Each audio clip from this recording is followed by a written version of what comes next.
questions put to him by Peter, James, John, and Andrew. Peter, James, John, and Andrew. On the Mount of Olives. This constitutes our study for the next few times. Most people have called the Matthew, or the title of the Olivet Discourse, and Jesus spoke on what he was to expect just prior to his return. The Gospel Gospel writers recorded it in Matthew 24:25, Mark 13 and 14, and Luke 21. However, although John was present, he did not include it in his Gospel. In John's Gospel, he simply concentrated on the time Jesus spent with his disciples in the upper room on the night he was betrayed.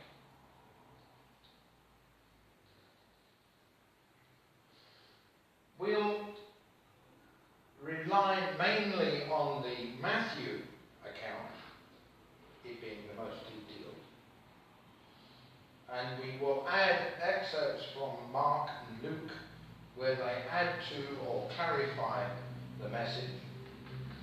We'll stay as close to the Lord's own words as possible to avoid running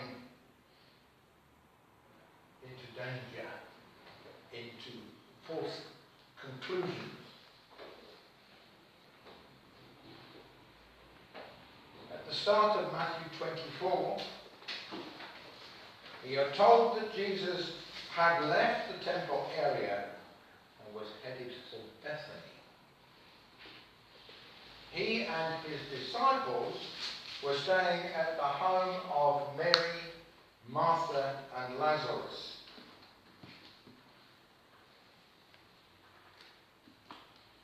It was 2 days before the crucifixion. Tony, Matthew 24, 1 to 3, please. And Jesus went out and departed from the temple, and his disciples came up to show him the buildings of the temple. And Jesus said to them, "Do you not see all these things?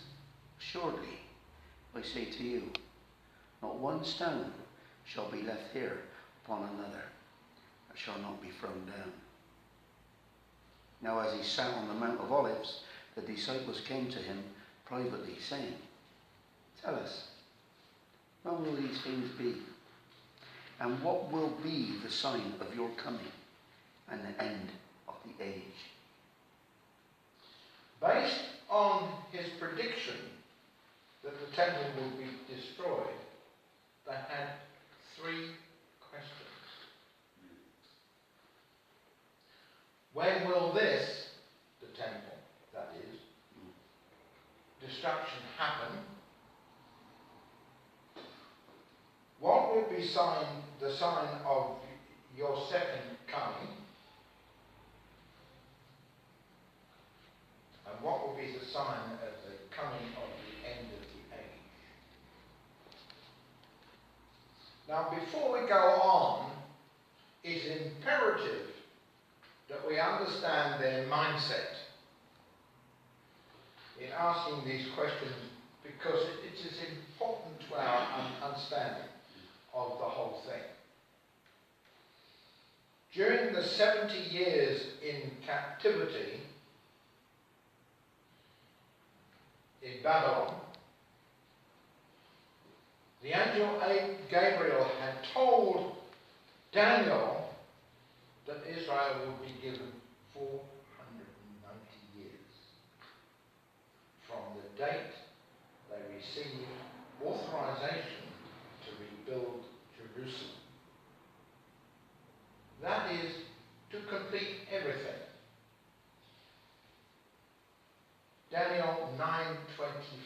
4 says, 70 weeks are determined upon thy people and upon thy holy city to finish the transgression, to make an end to sin, and to make reconciliation for iniquity, and to bring in everlasting righteousness, and seal up the vision and prophecy, and to anoint the most holy.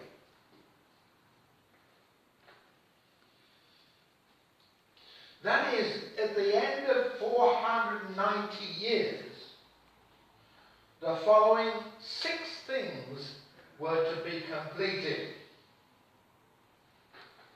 To finish the transgression, to make an end to sins, to make reconciliation for iniquity, to bring in everlasting righteousness, to seal up the vision and prophecy,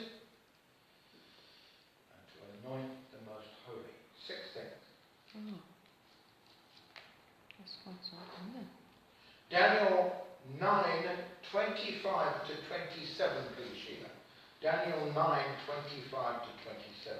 Know therefore and understand that from the going forth of the command to restore and build Jerusalem until Messiah the Prince, there shall be 7 weeks and 62 weeks.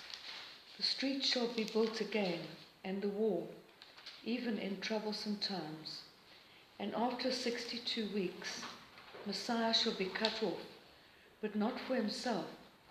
And the people of the Prince who is to come shall destroy the city and the sanctuary.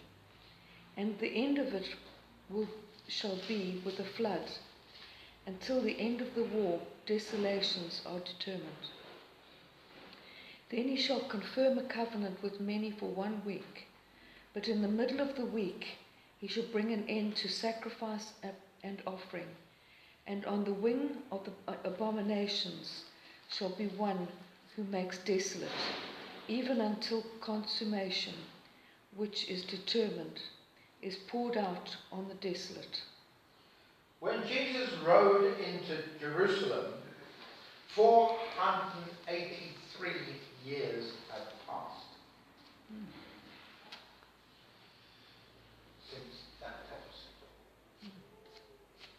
At that time, the temple had been under construction for about 46 years, and it wasn't finished yet.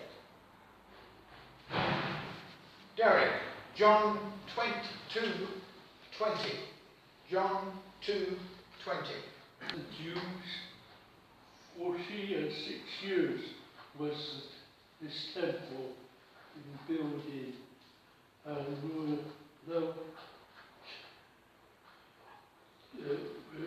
it up in 3 days.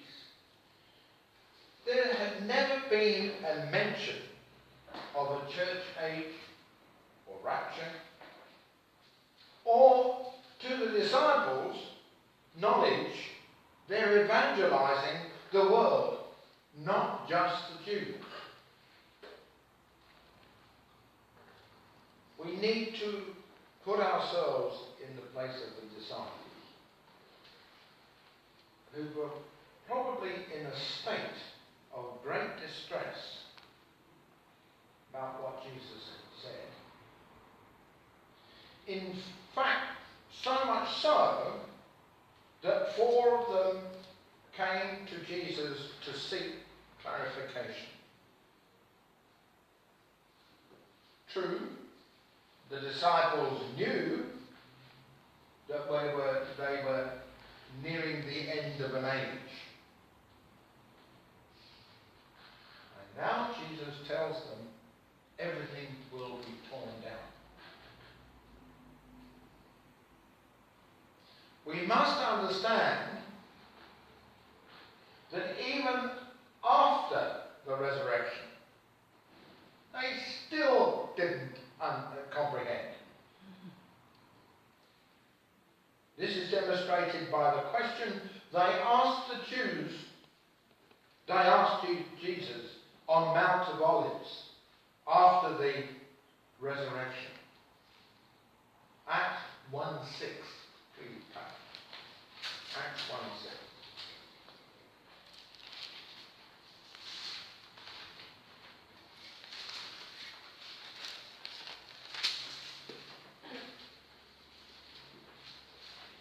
When they therefore were come together, they asked of him, saying, Lord, wilt thou at this time restore again the kingdom to Israel? It truly wasn't clear until James explained it. 20 years later,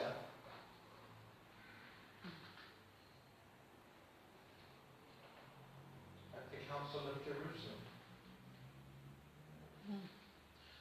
Acts 15, 13 to 18, please, Nancy.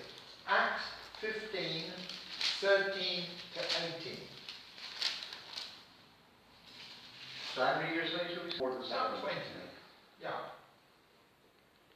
And with this, the words of the prophets agreed, just as it is written, after these things I will return, and I will rebuild the tabernacle of David. You're starting in 16.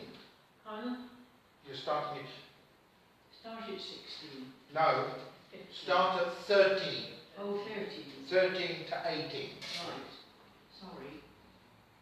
And after they had stopped speaking, James answered, saying, Brethren, listen to me. Simeon has related how God first concerned himself about taking from among the Gentiles a people for his name. And with this, the words of the prophets agree, just as it is written, after these things I will return, and I will rebuild the tabernacle of David, which is fallen, and I will rebuild its ruins, and I will restore it, in order that the rest of mankind may seek the Lord, and all the Gentiles who are called by my name, says the Lord, who makes these things known on of old.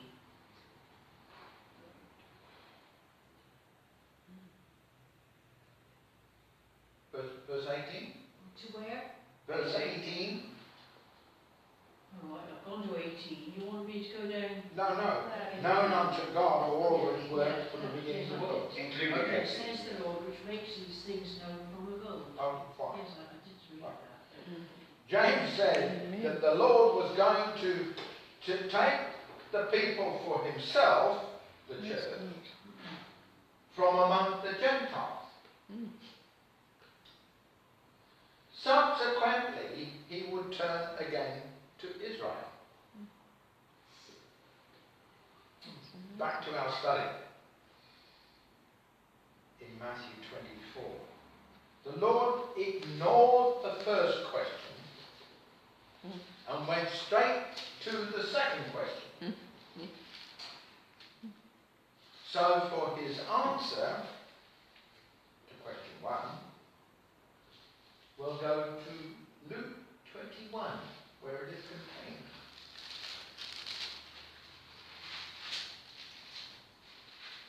Having begun like Matthew with an account of the end times in verses 10 to 12, Luke then backtracks to their first question. In Luke 21, 11 to 19, please God. Luke 21, 11 to 19. And there will be great earthquakes in various places, and famines and pesticides, and there will be fearful sights and great signs from heaven. But before all these things, they will lay their hands on and persecute you, delivering you up to synagogues and prisons. You will be brought before kings and rulers for my name's sake. But it will turn out for you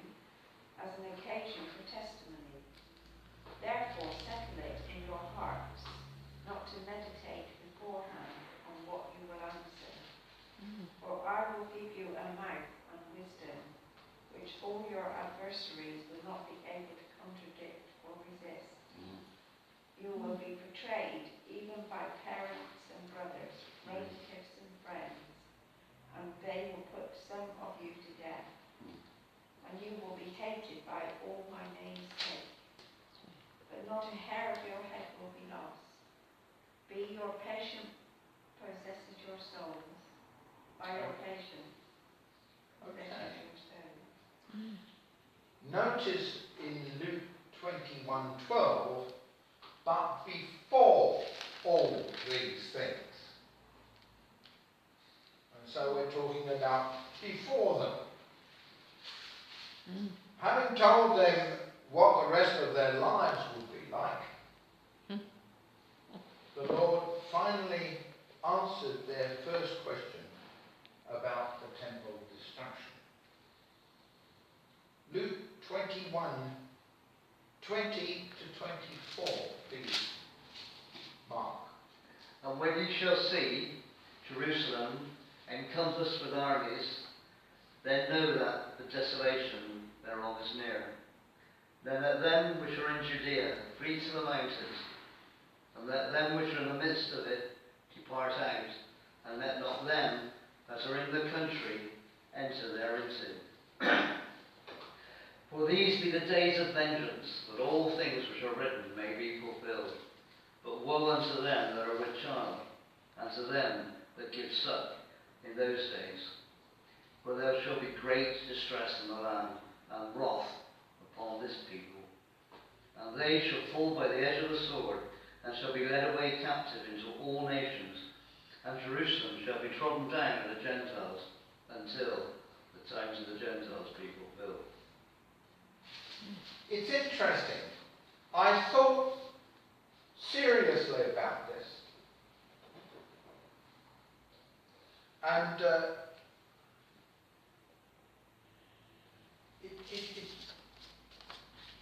it struck me that it was AD 70. He told them to get out of town. When they saw the city surrounded by enemy troops. And that took place about 40 years later.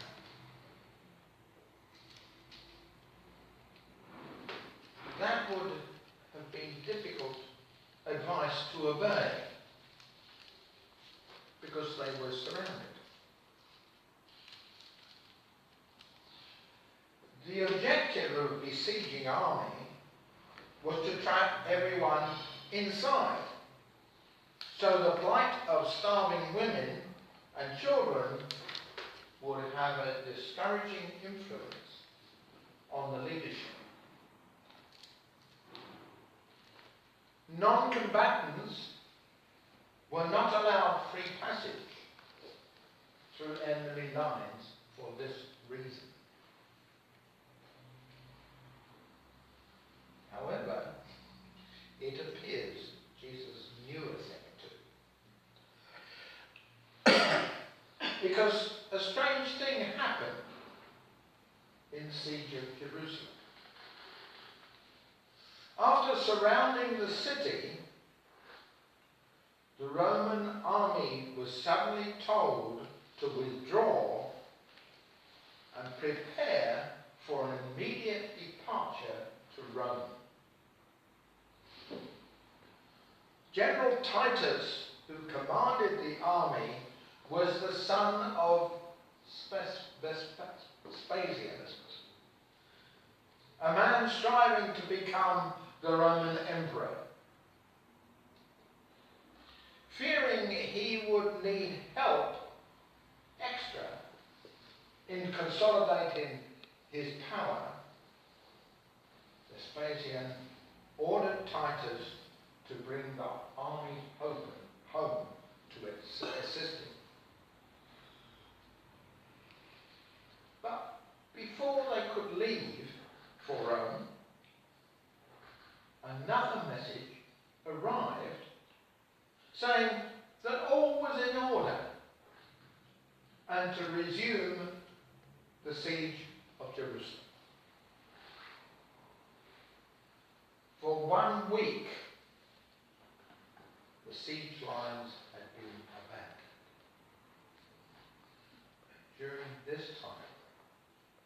Christians who heeded the Lord's earlier warning escaped. Although 1.2 million Jews died in Rome's defeat of Israel, according to the historian Josephus,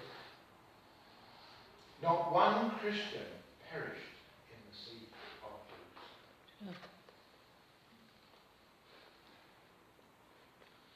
The Lord's advice had been sound, even strategically clever.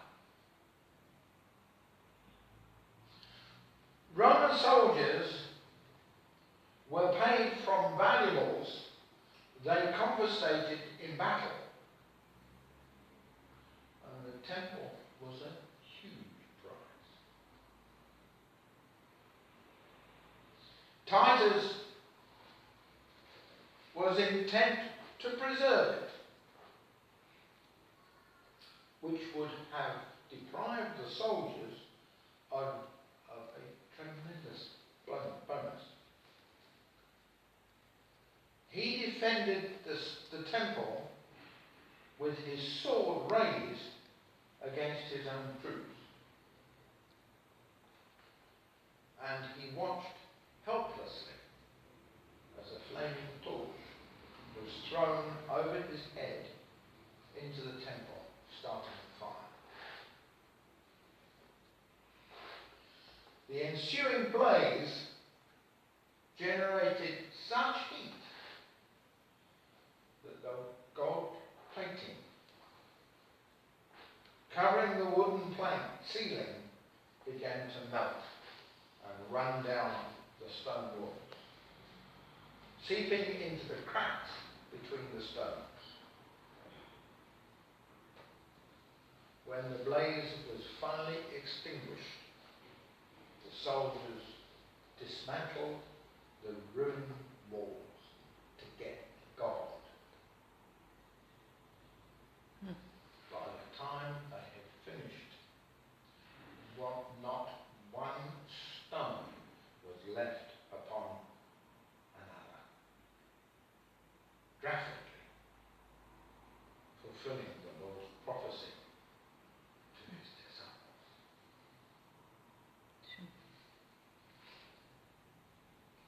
Now make sure you don't miss part 2.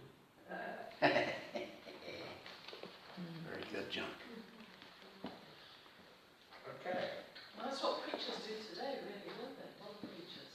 Yeah. They tear down the stones of the temple, brick by brick, for the gold. Yeah. Just going on that, John. For this sharing. I know it's